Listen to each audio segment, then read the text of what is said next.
Hey everybody, I hope you're doing well. I just want to share a little story.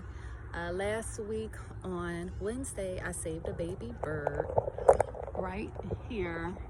This nest was somewhere in this tree, and I was walking and I found it on the ground here, and yeah, it was just sitting there. It was still alive, but it wasn't flying and walking, and it was like ants crawling over it. And so I had saved the wildlife rescue number in my phone previously.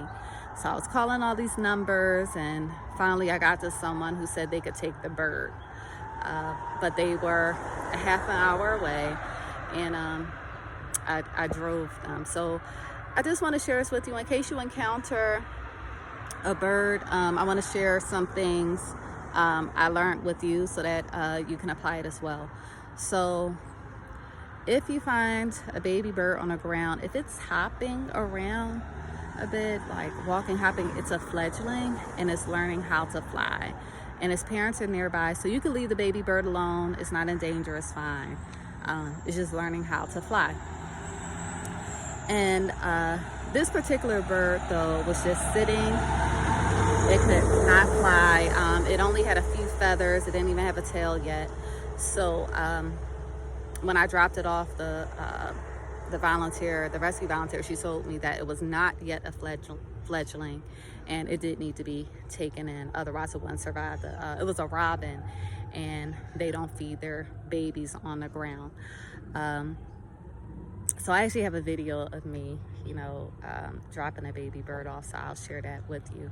So now what you want to do is you want to get a box, or and then make sure you put air holes in the box, and then lay down some light color, something like a cloth. I used some rags from a towel I had, light color, and I put that at the bottom. And I came back and I picked the baby bird up with gloves. And as soon as I picked the baby bird up, it just opened its mouth so wide like it wanted food. So I was like, okay, she's gonna be okay. And so I put the baby bird in there and I took them.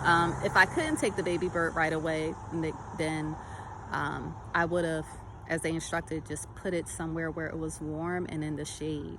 And do not give it water because that could kill the bird.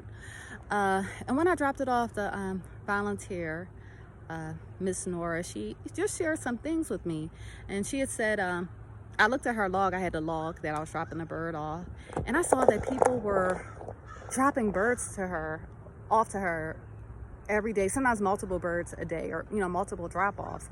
And she shared that someone had just dropped off like 4 finches that were in a nest in her tree that she had trimmed or cut down. And Miss Nora said if she had waited 2 days, the birds would have been fine. But now that she had to take the birds, it would take her 6 weeks to get them ready to release into the wild, because they have to be acclimated, all this thing. They don't have their parents there to teach them. So if you need to trim a tree or cut down a tree, consider the time of year it is. I would recommend not doing it in the spring and in the summer, because that's when birds are having their young and taking care of their young. So wait until a time where their young are off on their own and can take care of themselves. So perhaps autumn or winter. Also consider the health of trees. So I'm thinking maybe autumn would be a good time to do that. If I find more information about that, I'll share it. But yeah, I just want to share that with you, and thanks for watching. Take care.